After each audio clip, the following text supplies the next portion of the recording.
In the attic near the cemetery, an intelligent-looking man, in shabby clothes and with an untidy gray beard, brought me up to speed. Yes, he lived here, but I don't advise you to touch anything. Understand, curiosity makes you completely insane. We never come here at night, and only because of this whim of his, because he appears here. You know what he is willing to do? That disgusting society finally forced us to do this, and we don't know where he is buried. And there is nothing, no law, no custom, no force capable of influencing this society. I hope you want to be staying here after dark, and I ask you to leave this thing on the table, a thing like a box of matches, alone. It is not known what it could be, but I believe he used it for his own purposes. I even avoid looking at her for a long time. After a while, the man left me in the attic. It was unusually sooty and covered with dust, and only the most necessary things were present from the furniture, but it was neat, which said that it was not inhabited by a slum dweller. The shelves were lined with theological and classical literature, and other bookcases contained magical treatises,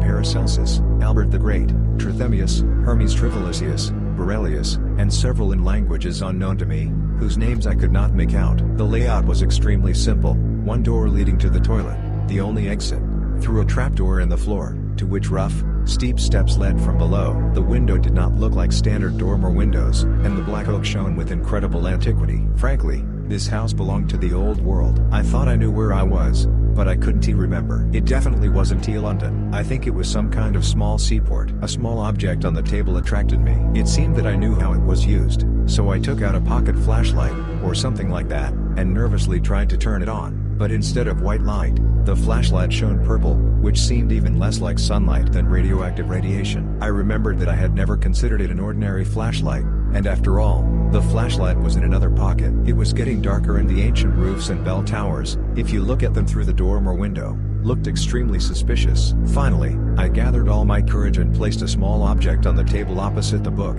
and then illuminated it with that special violet light, which looked more like a stream of hail or tiny purple particles than a continuous stream of light. As soon as the particles hit the glass surface in the center of that strange device, they seemed to cause a crack like the hiss of a vacuum tube through which a spark passes. The dark glass surface glowed pink, and an indistinct white figure began to form in the center. Then I noticed that I was not alone in the room, and put the radiation projector back in my pocket. But the newcomer did not speak. Moreover, I did not make a single sound in the following minutes. It was a pantomime of shadows, as if observed from a great distance through a kind of haze that is a hindrance, although, on the other hand, the newcomer and all subsequent visitors took threatening forms, huge and close, at the same time close and distant, following some unnatural geometry. The newcomer, dressed in the outfit of an Anglican priest, was of medium height, thin and dark-haired. He was apparently in his 30s. He had a sallow complexion and rather pleasant features, although with an excessively high forehead. His black hair was neatly trimmed, and he was shaved,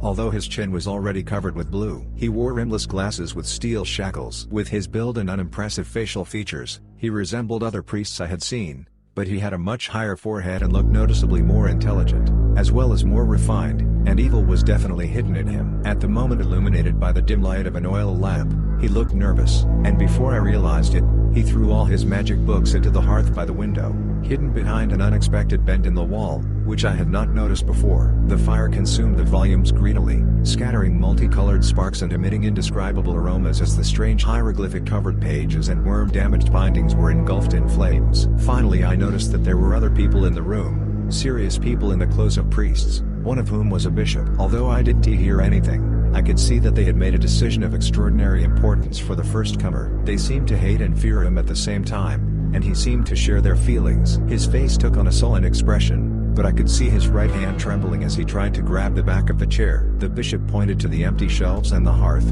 where the fire died among the charred, indestructible pile, and seemed filled with extraordinary disgust. The newcomer smiled wryly and stretched out his left hand in the direction of the little thing on the table. Everyone looked scared. The line of priests began to retreat in single file through the trapdoor in the floor down the stairs, turning around and threatening with gestures before disappearing. The bishop was the last to leave. The newcomer went to the sideboard and pulled out a coil of rope. Climbing onto the chair, he attached one end of the rope to the hook to the central beam of black oak, and began to make a loop. Realizing that he was going to hang himself, I rushed to him to dissuade or save him. He noticed me and stopped his preparations, looking at me with triumph, which puzzled and worried me. He slowly got off the chair and began to move smoothly in my direction, and a wolfish grin appeared on his dark, thin-lipped face. I sensed a deadly danger and grabbed the searchlight for protection. as if it were a weapon. Why I thought he could help me, I do not know. I turned it on and pointed it at his face, and saw that his yellowish skin lit up first with purple, and then with a pinkish light. His grin of glee began to be replaced by an expression of the deepest horror,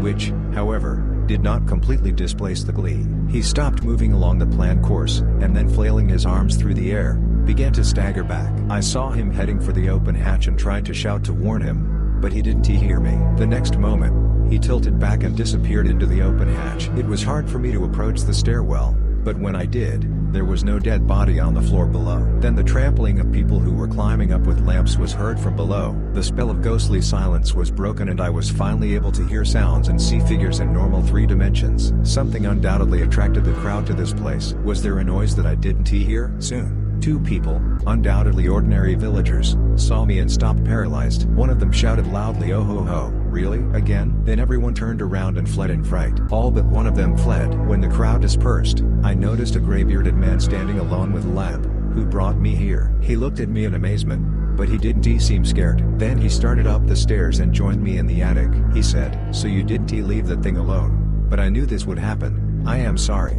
However, you shouldn't have let him come back. You know what he craves." This has happened once before, but the man got scared and shot himself. But do not be frightened like the one he overtook before. Something very strange and terrible has happened to you, but it has not gone so far as to damage your mind and personality. If you continue to remain calm and accept the need to make radical changes in your life, you will be able to enjoy peace and reap the benefits of your education. But you want to be able to live here, and I don't think you want to go back to London. I would recommend you to go to America. You are obliged not to touch this thing anymore. Nothing can be changed anymore. You will only make it worse or call someone else. You're really not as badly hurt as you could be, but you need to get out of here and stay away. You should thank heaven it didn't go too far. I will try to prepare you as best I can. There have been certain changes in your appearance. He always acts like that, but in a new country, you can get used to it. You will experience a shock, although you will not see anything repulsive. I was seized with mortal terror, and the bearded man supported me, leading me to the other end of the room to the mirror,